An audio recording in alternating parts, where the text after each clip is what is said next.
I'm Amanda Lee, a build reliability engineer here at SpaceX.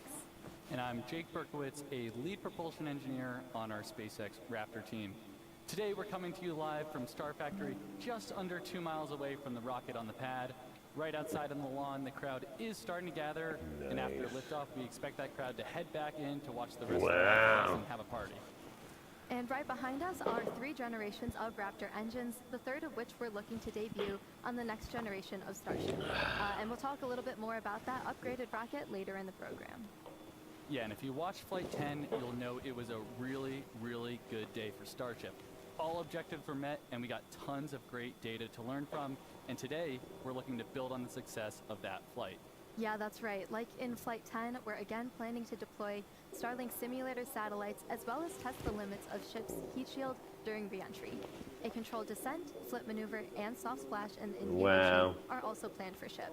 And hopefully, our recovery team will be able to deliver some more of those amazing views that we got back on Flight 10. Yeah, those views were just awesome. Another crazy thing, and for those of you keeping track, today actually marks the 1-year anniversary of our historic first ever booster catch. That was Booster 12. And even though we're not attempting a catch today, every time we launch a Starship, it's a big day. All right, so everyone, buckle up because maximum excitement is guaranteed. This is a test of my voice. And Dan Hewitt joins us from over near Mission Control. Dan, how are things looking for launch today? Hey Jake, hey Amanda, hey everybody, we are looking great. I'm Dan Hewitt with SpaceX Communications. That's right behind me is our Launch Control Center here at Starbase. Flight control team is on there, they're getting Starship and Super Heavy ready for liftoff. So as you can tell, when we look at the vehicle, prop load is underway, things are looking good. We did shift our T0 a little bit, we're tracking to 6:23 p.m. Central Time, just a couple minutes into our window. Everything needs to come so up. as we noted, back in August, Flight 10, it did all the things. Did all the things we wanted it to do. Started off with Super Heavy, those 33 Raptor engines igniting and lifting off right at the top of its window at 6:30 p.m. Central Time. It was able to do This is a test of my voice at -15 on the mic aux. Separating Super Heavy, making its way back down. We saw the hot stage pop off. It then completed its boost back burn. Put it on the course towards that splashdown zone. It successfully did that landing burn when we intentionally disabled one of those 3 center engines. During the final phase of that, used a backup engine, entered into its final hover, shut down the engines, and then splashed down into the water. Ship, meanwhile, completed full duration ascent burn, got to its planned velocity, successfully put it on that suborbital trajectory, and then it was on to the in-space stuff. That first in-space objective was completed. 8 of those Starlink simulators were deployed. That was the first successful payload demonstration we've ever had from Starship. Each of these simulators, similar in size to the V3 Starlinks that we're going to be launching next year to add significant capacity and capability to the network. Then it was on to our second ever in-space relight of a Raptor engine. That's a key capability for when we're going to do deorbit burns on future orbital missions, and then when we're doing deep space maneuvers. Then on to the critical reentry phase, we're able to get data on the performance of that heat shield, the ship structure, push the envelope on it, using the flaps. Okay, so what I'm going to do here, man, is... Killer views from the recovery team. Soft splashdown over in the Indian Ocean. We were just about 3 meters off of our target, so pretty much nailed it. It was a huge day, tons of excitement here at Starbase. Just a reminder, though, this is still the early days. I mean, we're on Flight 11 today. There's a lot more we're going to do to get full reusability, increase our launch cadence, eventually start sending missions to the Moon and Mars.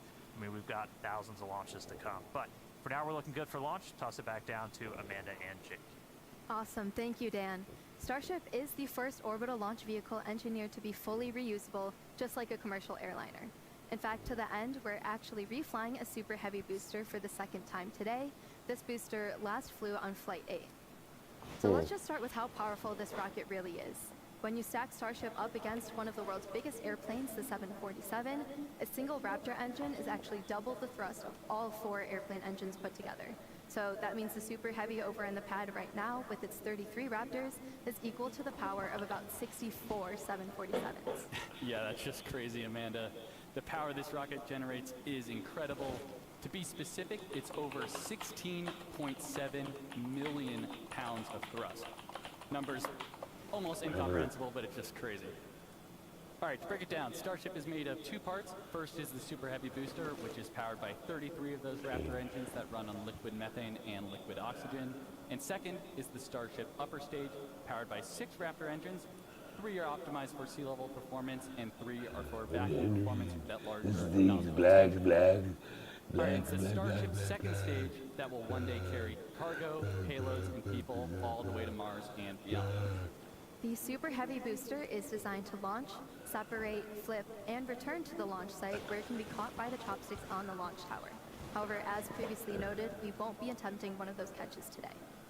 Starship, on the other hand, re-enters the Earth's atmosphere at the conclusion of its mission, steering itself to a vertical landing or catch.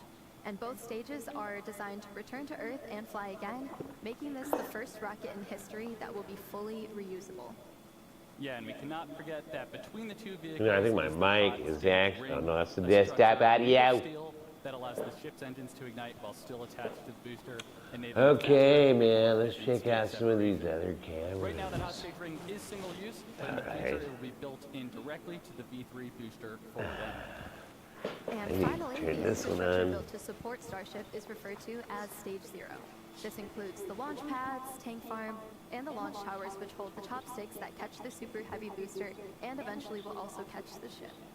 Yeah, and to get us ready for launch today, we recently conducted another static test fire, basically where we fire up the engines to mimic a launch without actually launching. We're seeing the booster on the screen right now. It's a crucial milestone to let us know we're ready to go. And then here we're seeing ship. We did this for the second time on a retrofitted mount on pad 1. We had a full 9-second duration burn on all 6 engines. We should also note that today's launch on Pad 1 is intended to be the last launch on this pad in this configuration. As we head into the next generation Starship flight test program, we'll be modifying Pad 1 to meet the demands of our future missions.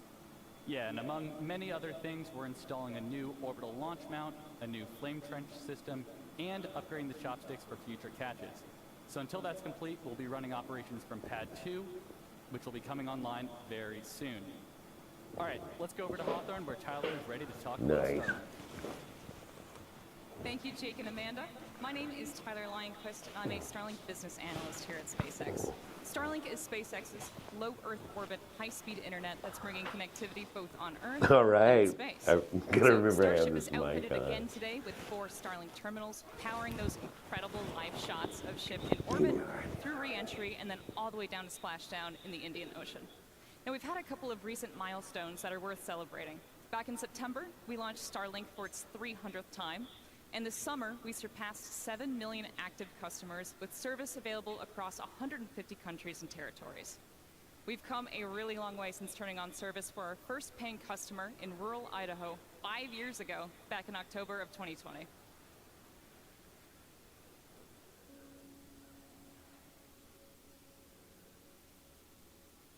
Maples are looking beautiful. I'm Wendy Layer. I live in Sandpoint, Idaho, and we are the first Starlink customers. With Starlink, we didn't have to compromise on where we live due to the lack of technology. The minute they turned it on, we could stream a movie, we could video chat, we could play games on the internet without a lot of lag. I changed jobs earlier this year, so now I actually have the ability to work remote. Here's my house program runs on the cloud. I can send anything I want out to get prices Alexa, and designs. I like to what's the play, weather so I've forecast? been able to research The current weather is recipes, 55 degrees Fahrenheit with clear skies and sun. Tonight, you can expect mostly clear skies, with a low of 42 degrees.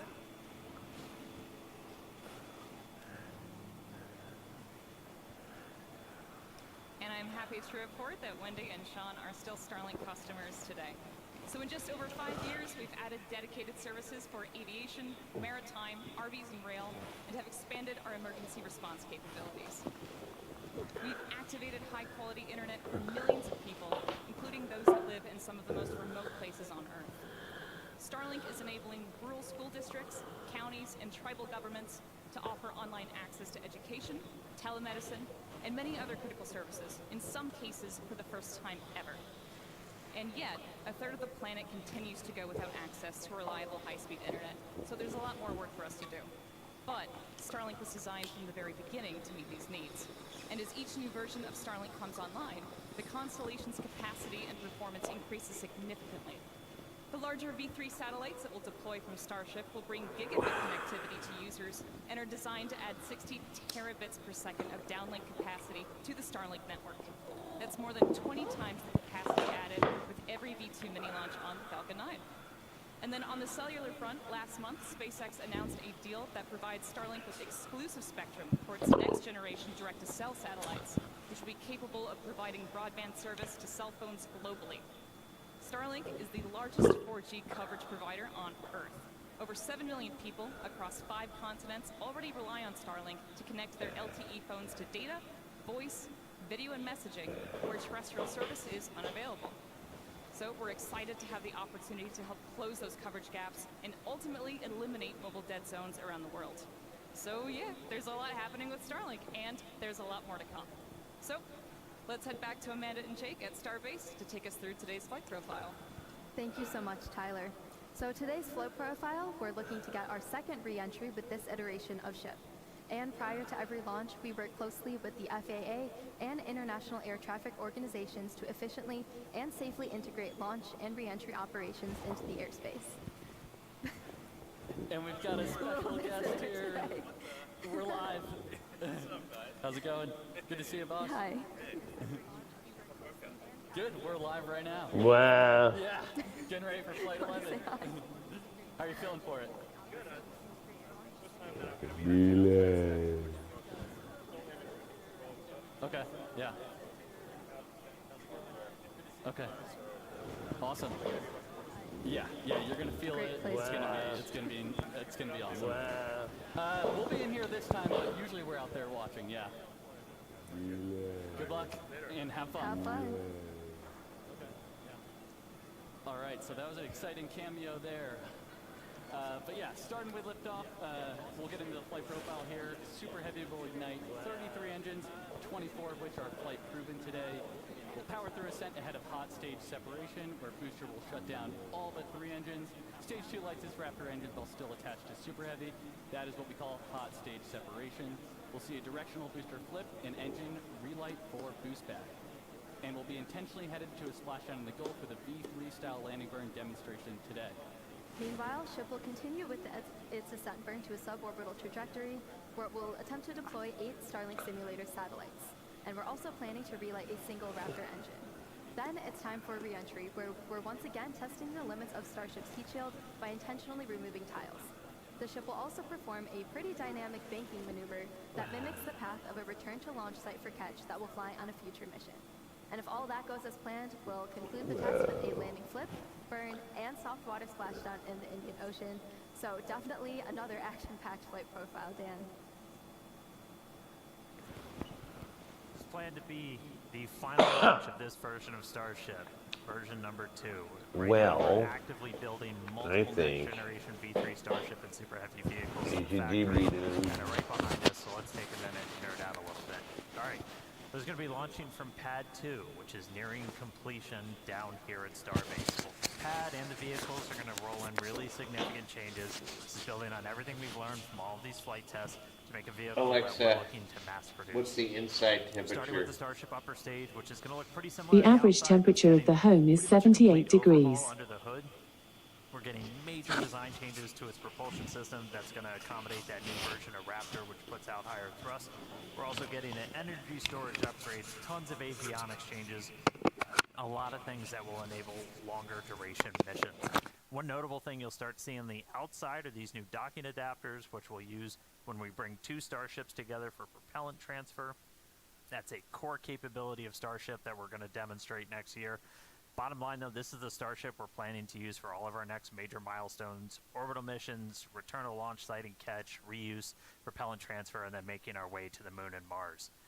Now, Super Heavy, we've shown some of this off, some of this hardware already coming out of the factory. It has upgrades like this, a redesigned fuel transfer tube. That thing's roughly the same size as the first stage of a Falcon 9 rocket. That channels all that cryogenic fuel down to Super Heavy's 33 engines. We made it bigger. Basically a rocket inside of our rocket that gives us a faster, more reliable flip and simultaneous engine startup. New booster also going to have an integrated hot stage, a lot more vent area, and it's designed to be fully reusable. Pressure from those engine plumes gets vented out, mostly offset just by the pressure in the fuel tank. That is the top of the fuel tank. And then we add a non-structural layer of steel on the top that helps take all the heating. It's mapped to where all